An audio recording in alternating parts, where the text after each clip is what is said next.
Okay, IT is the second place, and the last in this top 3 is jurisdiction. These 3 specializations are the most popular, and all of them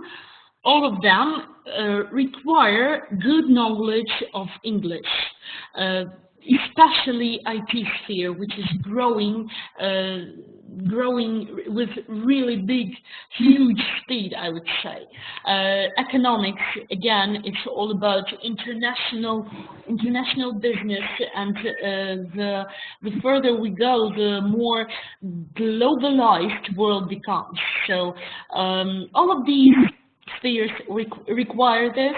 It require good knowledge of English. And talking about the knowledge of English around the world, there are 7.5 billion people in the world, approximately. What do you think? How many of them speak English? Can you type your answers in the chat? 60% of the world. 5 billion people speak English. Okay. 2, 3. Most of them, yeah. Good answer. 50%. Are you sure? Ooh, 1.5 billion. Somebody's answer is. Okay, let's see. Yes, 1.5 billion people speak English all over the world, and this means it's 20% of the world. And if we I don't know, get into a room where there are 10 people, 2 of them will definitely speak English. And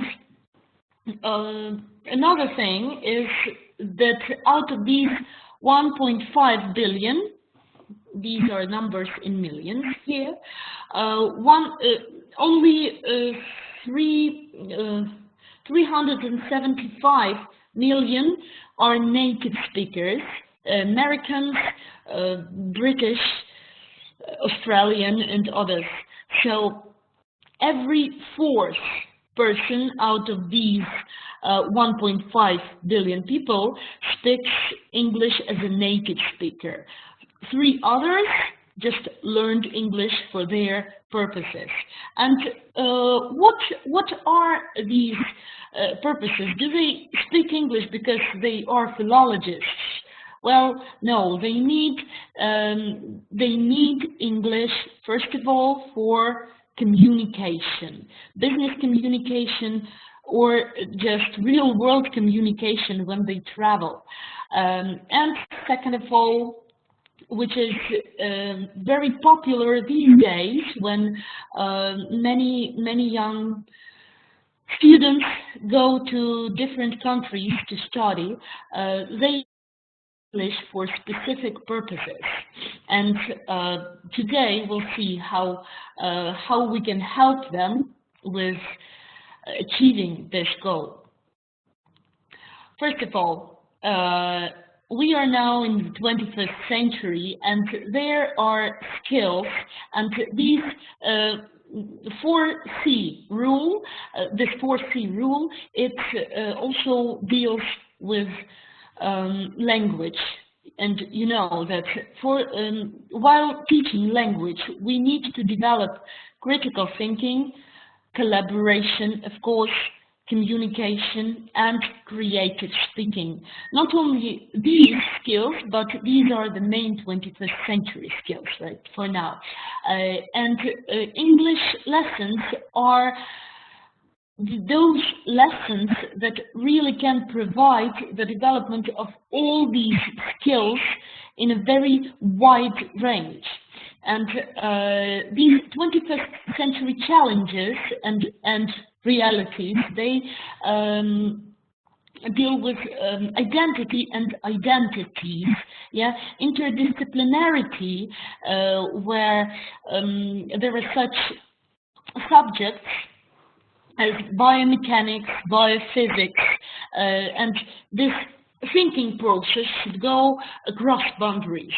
And there is diversity in this world where students need to be across boundaries. And since all the subjects we knew before, like physics, it doesn't work. It doesn't work for now, only physics, yes? It is valuable when you know something more.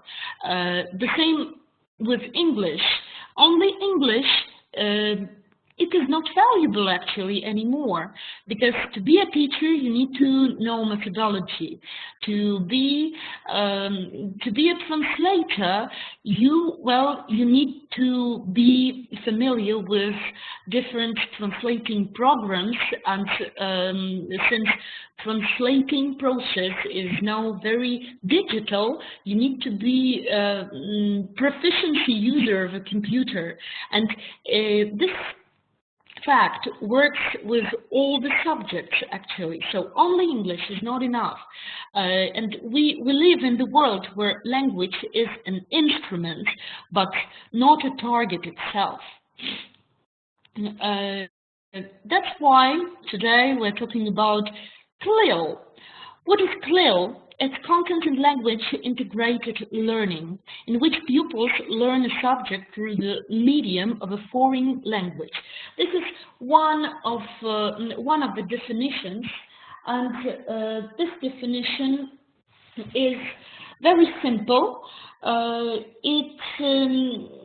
It's very descriptive level of this definition, yes, and from this definition we cannot see why would we work with this CLIL. There is another definition. Oh, here is a wonderful picture which I wanted to show you. What can you see at this picture before we proceed, before we go to other definitions? What can you see at the picture?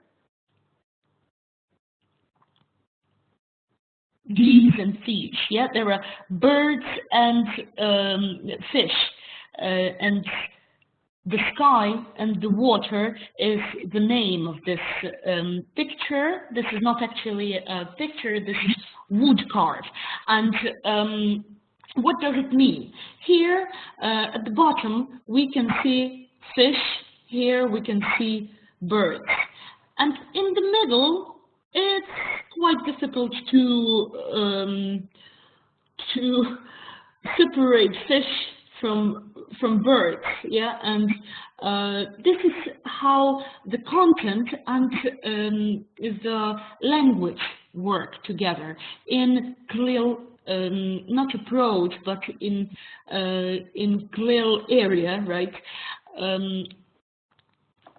We can see that, for example, if fish is language and bird is content, here in between they need to work together and their boundaries blur a little bit.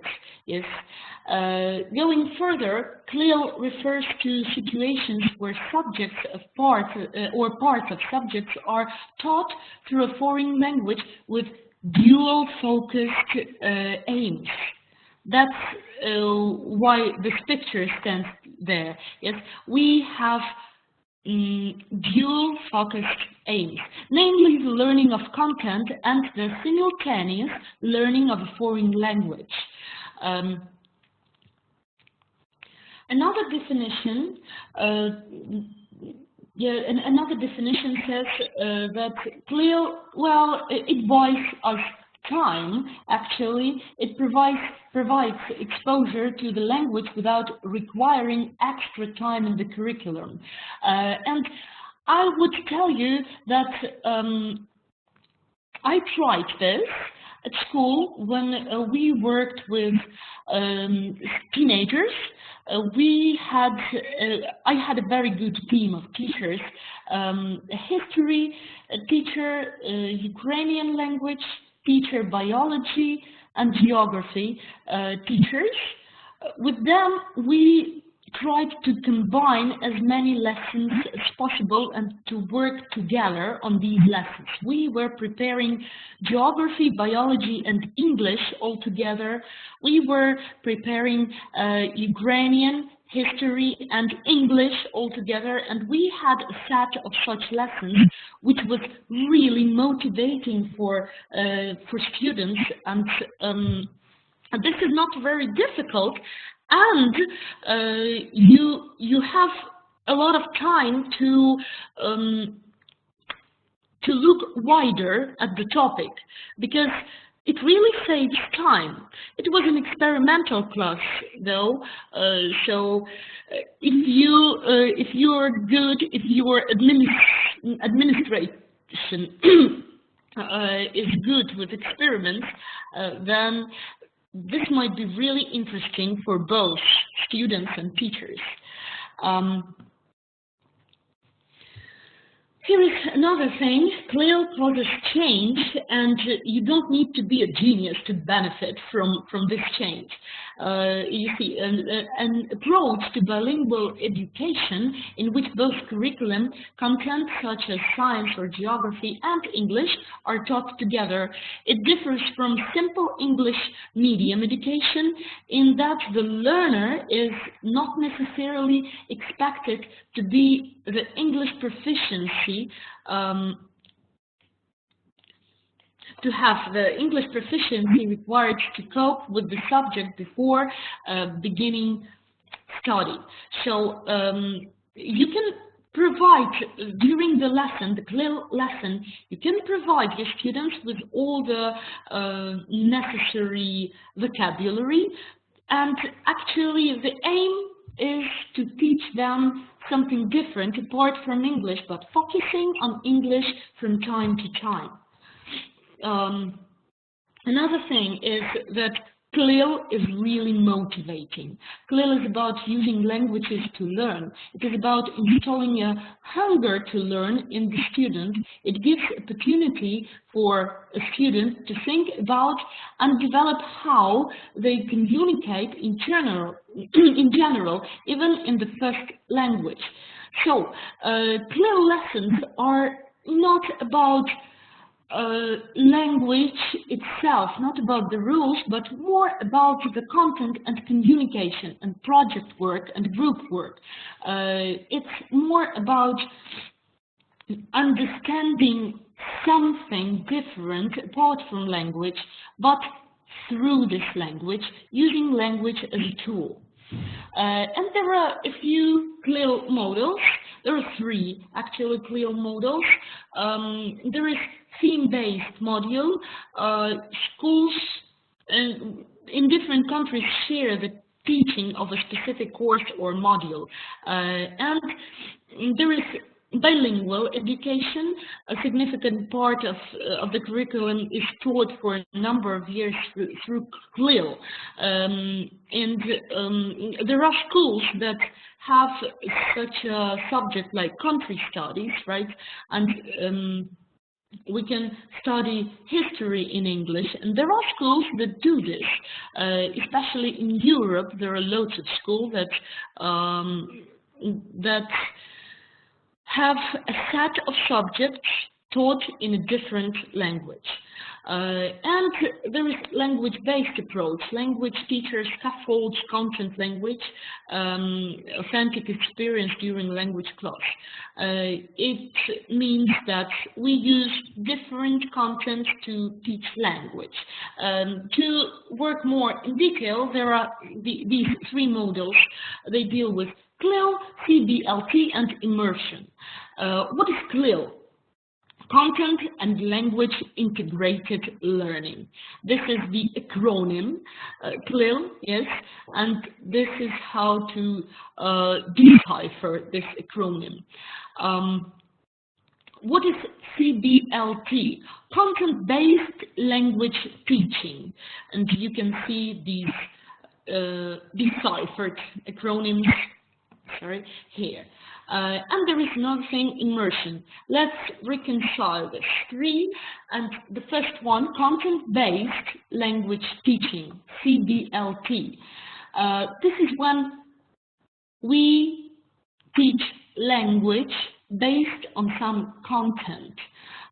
We take an article, for instance, and we use this article for language structures. Or we take a song, which I love doing. We take some song, for example, okay, we take any song and we analyze this song for grammar and vocabulary, which might be useful. We take the song for as just a presentation material. We are not interested in the song itself or in the article itself. We are interested only in this grammar and vocabulary provided there. Talking about immersion, it's completely opposite thing. It's what I told you about before when I had history or geography lesson with colleagues using English. Yes, we have the whole lesson. It was for the sixth form. The lesson about history. Well, I forgot the main topic of the lesson. Something about these fossils and, well, things which are interesting for these teams. Something about fossils, and they learned these huge words, not like huge, but they learned the words which maybe they are not going to use, but they might need these words when they go traveling, go to some museum, or if somebody is interested in history, they will meet these words in books, and they will know what's that. We, of course, it was a bilingual lesson. We were translating things because later on they will have an exam, yeah, and they will have to pass this exam in Ukrainian, but still, it was really interesting for them, and I couldn't believe my eyes when I saw these teenagers, which I've been teaching English, speaking almost fluently, because they were not focused on the language. They were focused on history, and that was a very humanitarian class, and all of the kids loved history, and they worked in groups. They made posters, all based on history and all in English, and this is again about motivating. Talking about CLIL. This is something in between. It's not only content learning and not only language learning. It's when we have in books pages with culture or geography or science pages, and based on this content we focus on some language to accumulate the already known language, or to systemize something we've learned throughout the unit. So mostly CLIL sections which are based on the content, not the language. Not the language is the target there. They are mostly good for generalizations of something they've learned before, for revision. And here you can see that CBLT approach is more about the language, and immersion is more about content. And CLIL is somewhere in between. So CLIL teachers who use CLIL at the lessons, they are more interested in, they are not more interested, they are equally interested in language and in in the content they are delivering. CLIL teachers, you can see here, they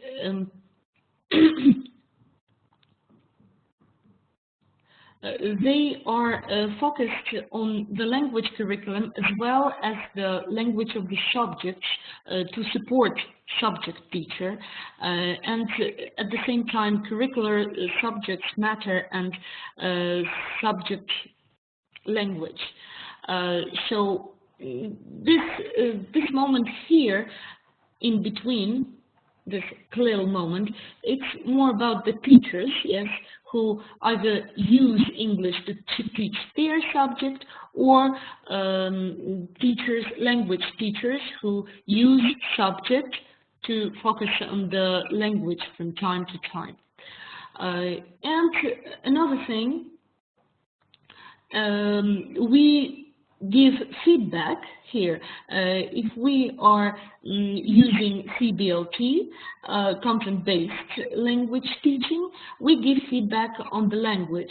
And here in CLIL, it's important to give feedback on the content and sometimes on the language. Mostly it's all about the content. We will move on and you will see how it works with the book. For example, here, we've got the text about computers, about online safety. So mostly it's information, it's computer studies, yes, and the topic, yes, the content is all about computer studies. But what is the objective here in this text? Here are the objectives: giving advice, indefinite pronouns, everyone, no one, and so on. Vocabulary, IP terms, language for giving advice. So, which model is this? Is it CBLT, CLIL, or Immersion? This is a question for you, so you can answer now.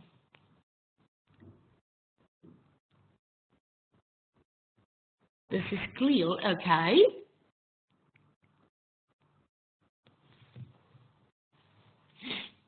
Mostly we have CLIL.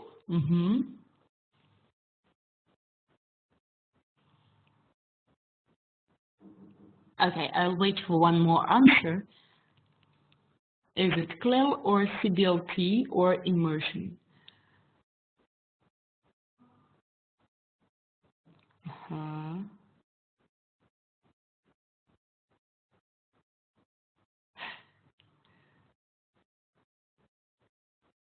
Okay, there are most answers about CLIL, but look again at the objective. Giving advice, indefinite pronouns, language for giving advice. It is not CLIL, it's element of CLIL, but it's content-based language teaching.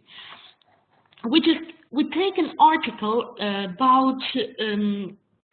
about digital security, yes, and we presented the material through this article. We presented what we needed for grammar and for vocabulary. We've got target language in this article.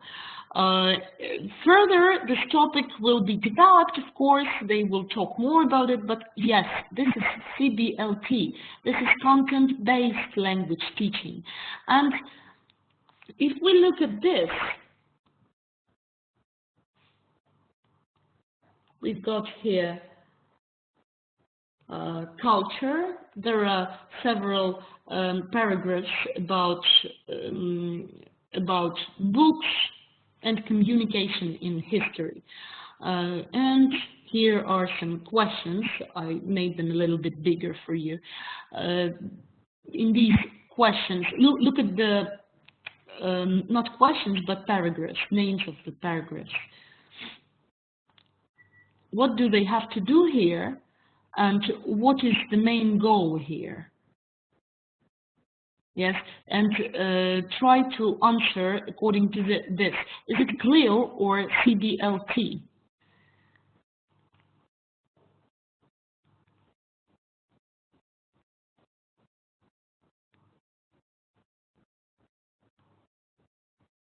Somebody wrote content-based, CLIL, okay. CLIL. Okay, mostly we've got CLIL in the answers. Yes, this is true. Why? Because even when you look at, first of all, we've already learned some grammar and some vocabulary to read this text. This is from the same unit, and this is the page from the last page of the unit. And here they consolidate all the language they've learned, and they use this language, all these computer terms and internet terms, they use it to read about communication in the past and communication today. They work with the text, yes, but at the same time, the main topic here and the main goal here is to understand, yes, it's a skill, to understand the text, to work with the headings for this text, and to talk about the books, to talk about the books in the past and books today. What is the difference? To talk about communication in the past and today. So this is something bigger than just language. This is more about history, and such articles, they accumulate their knowledge in history, in computer studies, in literature, because they have to talk about the books, in any other subject that they like, because they might read some extra books for these subjects. So this is typical CLIL section here in this book. This is actually Cambridge English Think. So yeah, and I would like you to pay attention to this heading, communication through history. And CLIL is learning language through another subject, not based on another subject, but through another subject, which means that they are equally important, and feedback is equally important, because later on we will have exercises on understanding the meaning of the words here. A large hole underground, yes, they need to write cave. So we still focus on the language, but in terms of the content, specific content. And this one, science. This is from Cambridge English Prepare. Is it content-based language teaching, CLIL, or immersion? This is a question to you again, to type in the chat.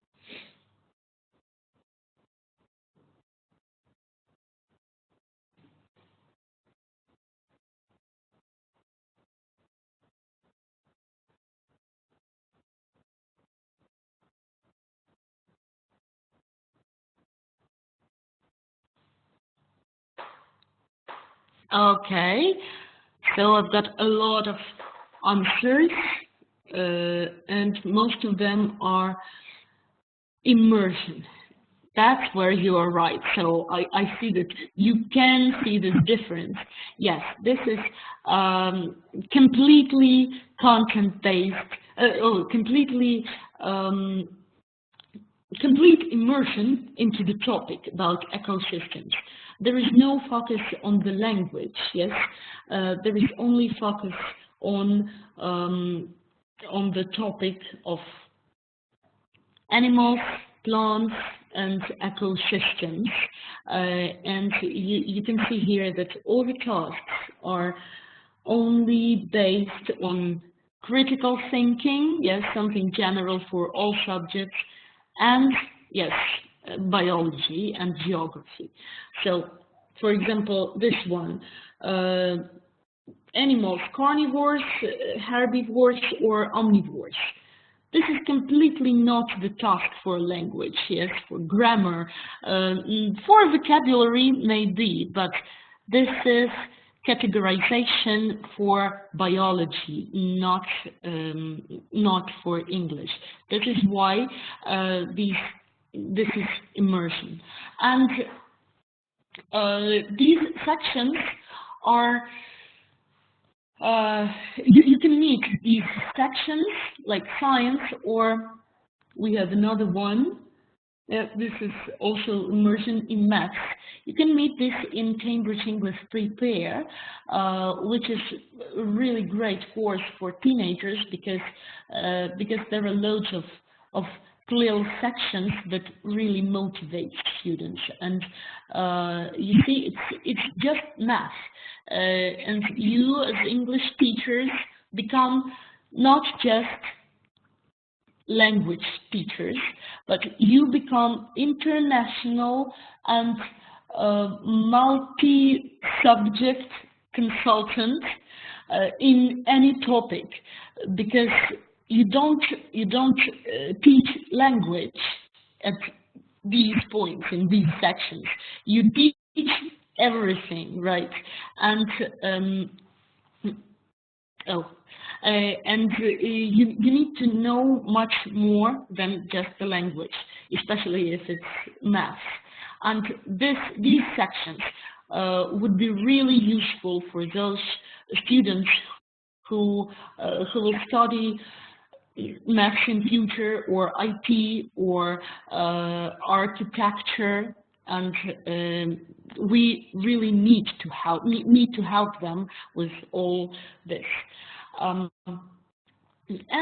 here is another typical content-based learning from Cambridge English Thing. Yes, we've got here objective, which is talking about the weather, and grammar, comparative, adjective, superlative, and so on. So here, further in this unit, we will have also a few tasks that somewhere on the boundary between CLIL and content-based learning. And actually, the whole book is designed in such a way that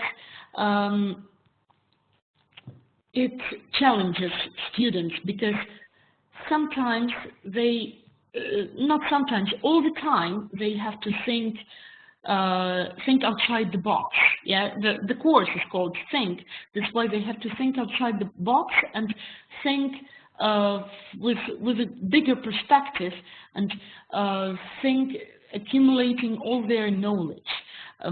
So all the book is based on CLIL, and later on in this culture sections, which I showed you, they will have even more of some content, but not language itself.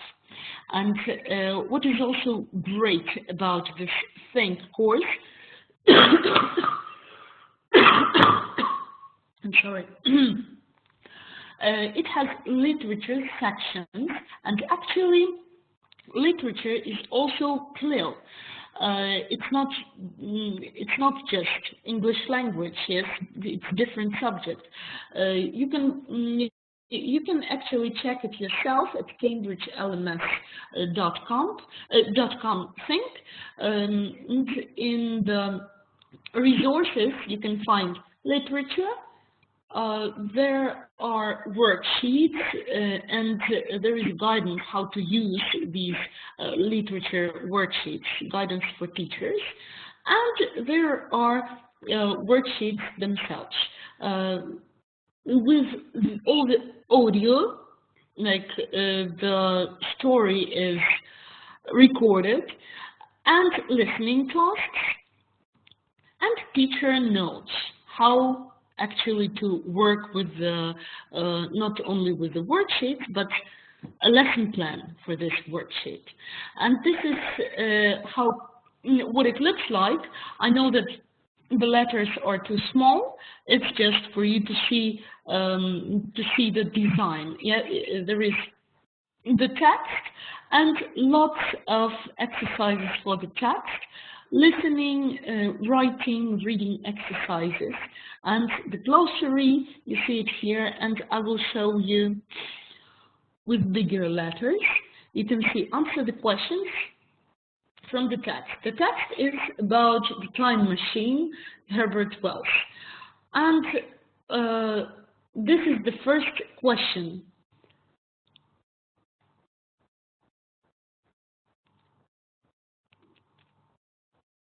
Is it a language question, a language learning question?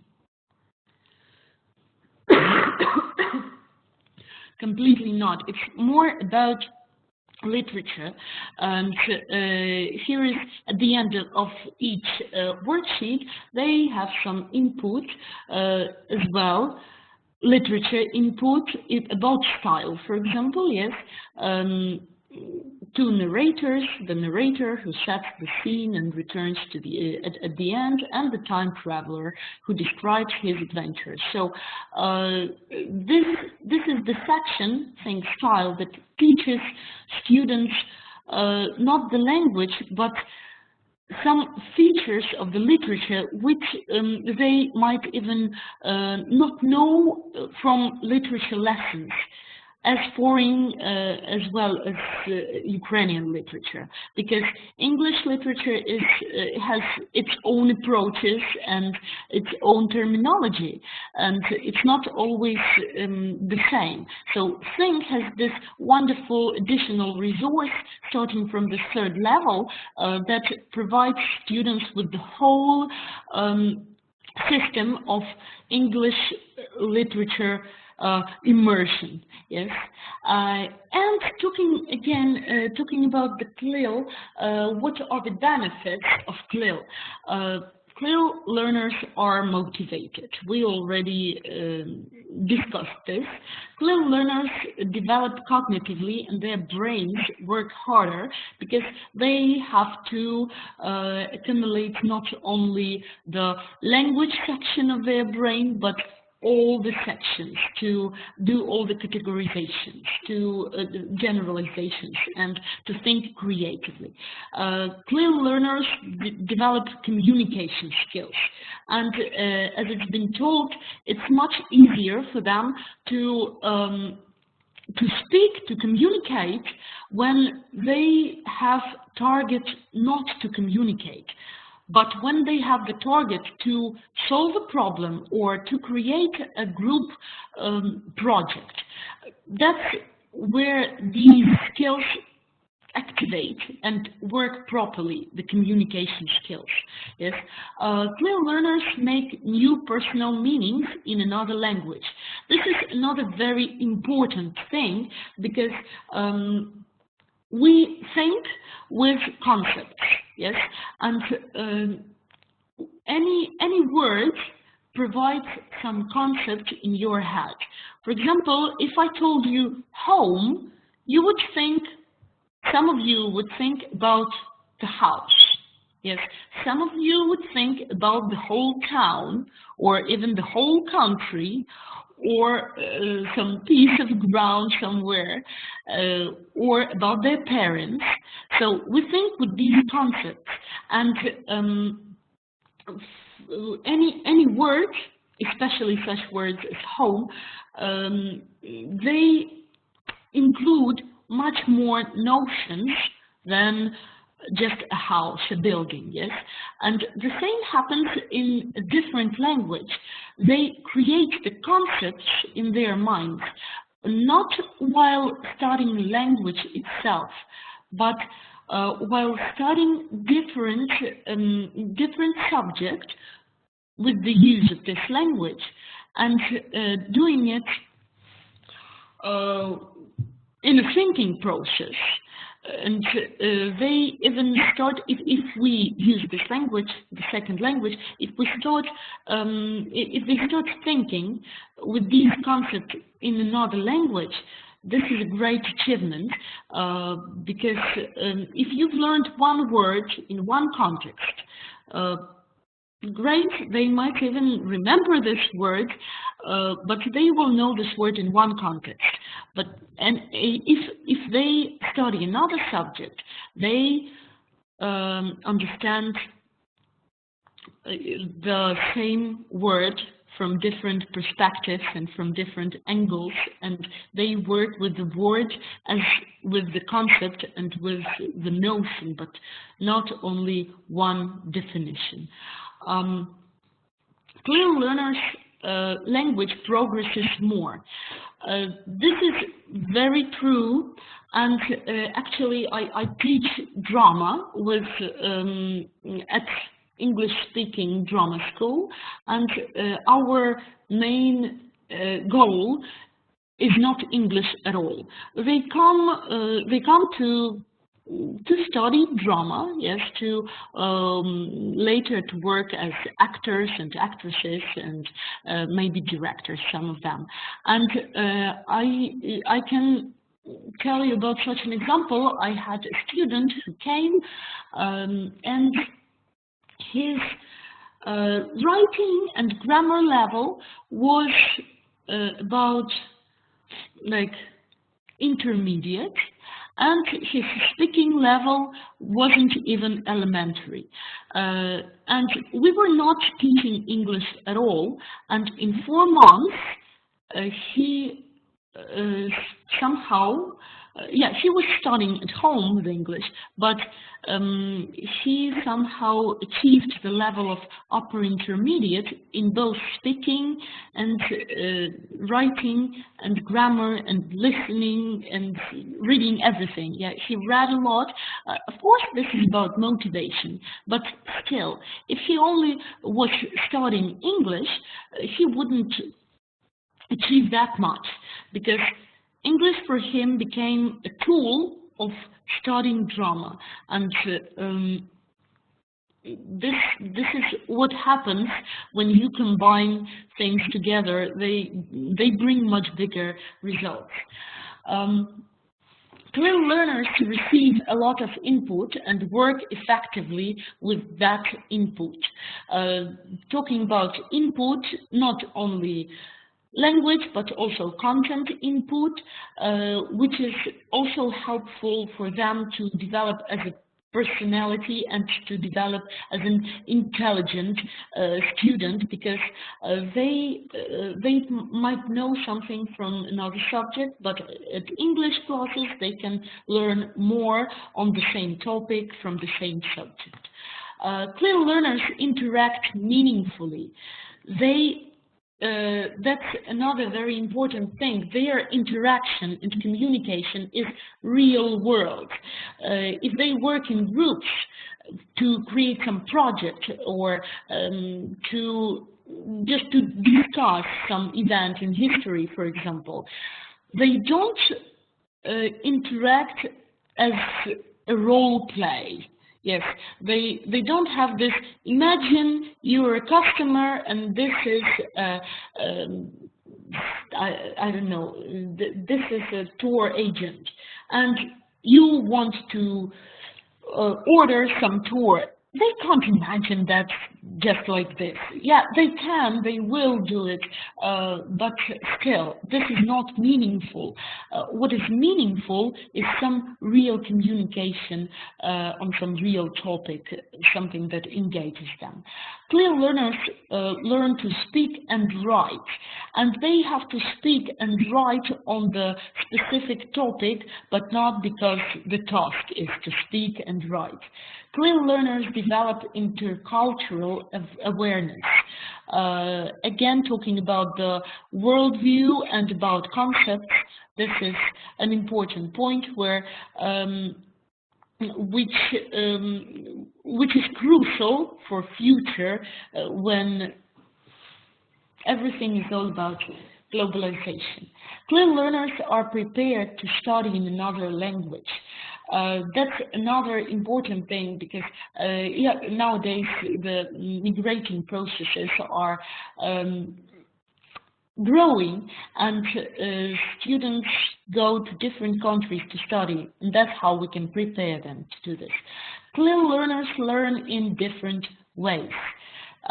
This is more about general intelligence, and a few webinars before we were talking about multiple intelligences, and this is about linguistic intelligence, which is not only about language, but it includes language every time. Yet the process of integration, content and language deals with much bigger amount of different kinds of intelligences. And how to activate CLIL at your lessons, more practical section of this webinar. To activate CLIL, we can have this exercise finish the sentence. You can give a handout, or you can write it on the whiteboard or blackboard. You write different endings for each sentence. There is one full sentence, here the desert is dry. And you write several, your students have to come up with as many, for example, sentences as possible, and then they can compare with other students, find what is different, what is the same, how many ideas are the same, and this is something that engages your students into the topic, if you are talking about geography or about desert, yes, and it activates all their vocabulary from previous years even, because their thinking process is more about brainstorming, but not at once getting into another topic.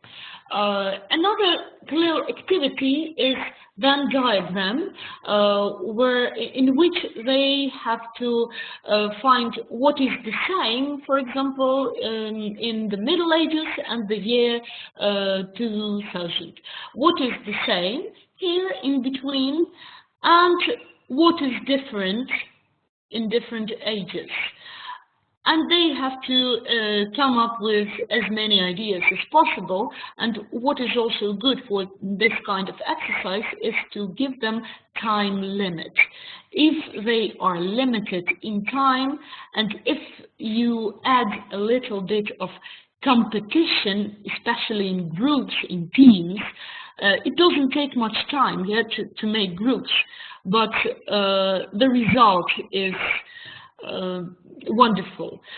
If it's a competition to come up with as many ideas as possible, and the winner is the one who's got the most ideas, they will do it definitely.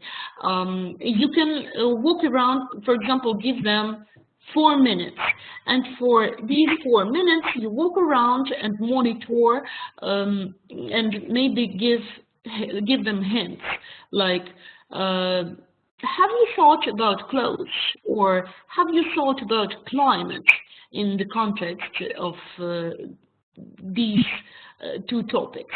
Yeah, and they might come up with thousands ideas all together. And this is collaboration, this is critical thinking, because you have to find odd things, or you have to find similarities and differences. This is creative thinking, because they can come up with so strange ideas that you would never think about it. And this is, so what did I say? Collaboration. Communication. This is communication, because they have to negotiate these ideas. If you have a group of 4, one is watching the time and creating ideas. Another is creating ideas and writing. The third person can, I don't know, can search the internet actually for some more ideas. And the fourth person can just conduct all this situation. Yeah, if you even give roles to each person in a group, they will feel like they are so adult people. And that's what I had with my teenagers from the 6th form. There are also graphic diagrams. Like target practice.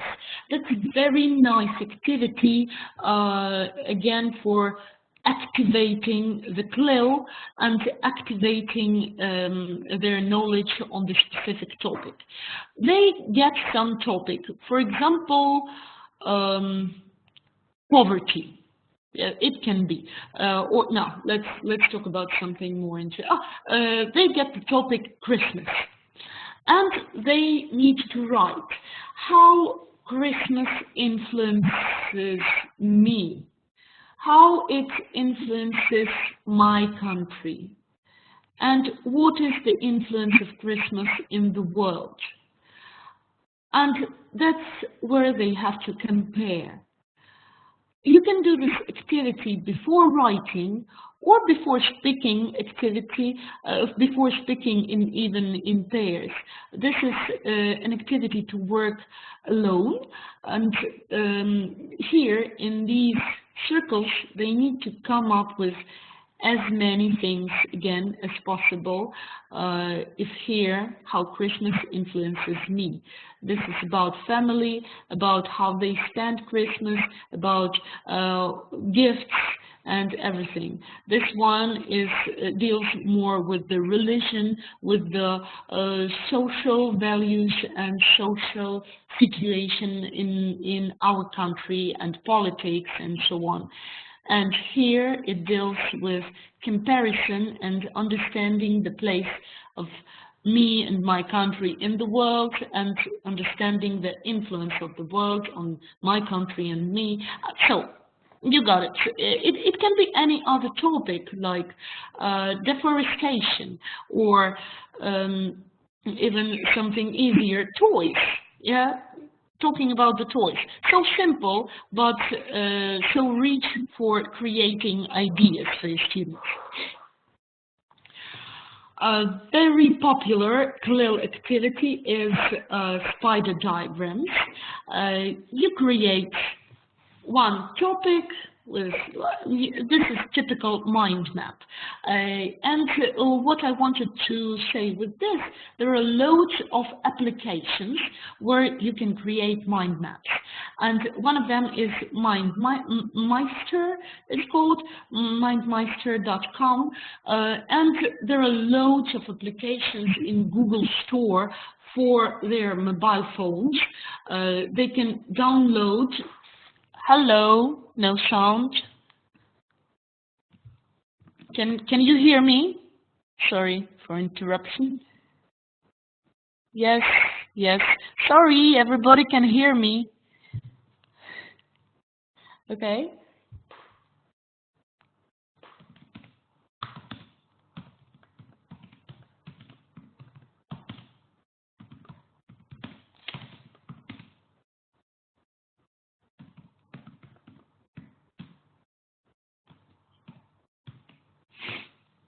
Okay, so these mind maps and applications for mind maps for mobile phones This is what works really good with the teenagers. They love their mobile phones, and here this thing they can even use for other subjects, and to create these mind maps for words learning and categories. And all this is really easy. It doesn't take too much data memory on the mobile phone, and really they have fun with it because this is something new for them. Okay, another one is guessing the lesson. I love it very much. It's about being a little bit of Sherlock Holmes. Yes, because here we have deductive method of thinking. You give them keywords and they have to come up with the topic of the lesson. So our keywords here, verification, security, online, data protection, hacking. What is the topic of the lesson?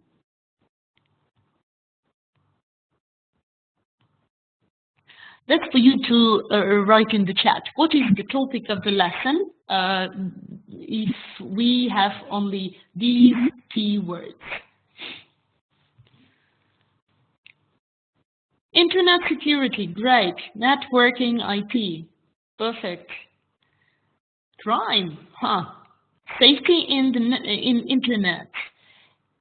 Yes, online safety or something like that. So they come up with different ideas, and that's how you have the class engaged into the new topic. And another activity which is useful for self-management as well. You've got the topic here. They write the topic. This method is called KWL because it's what I know on this topic in the first column. What I want to learn about this topic. What am I interested in? And what I've learned, this column is for the end of the lesson. This is a great handout which you can give them in advance. For example, to make a small research, what I want to learn about this. Then they can give this handout to you and you help them with this. Or you can just give it before the lesson. What I know, what I want to know, and what I've learned at the end of the lesson. So this thing is great for any topic, and it's wonderful for self-management. And where to get more CLIL activities and information about content and language integrated learning. This is Cambridge Handbook for Teachers. And the books used to prepare this webinar is Cambridge English Prepare. This is a 7-level course for teenagers starting from the 5th form in Ukraine till 11th form. It has official Cambridge exam preparation, and why it's a great course because it's very flexible, and all the units, there are 24 units in each for each level, and all of them are really dynamic, and they don't have time to get bored. And another course used for this webinar is Cambridge English Think. Wonderful and very, I would say, very popular book. Not even popular, but so it's modern. Yes, it's very modern, and I showed you this platform support with all the literature worksheets, and all of the tasks are really not about the language, but about thinking process throughout learning the language. And here is our website, www.cambridge.org, where you can find more information, free resources, international catalog, and see the news about international webinars. And here is our Facebook page. Highly recommended to sign up and like our page on Facebook. And these are my contact details. If you want to call me or to write me, please do. All the information is here. And thank you for listening to me for the whole hour. See you, I guess, next year. Happy holidays to everybody.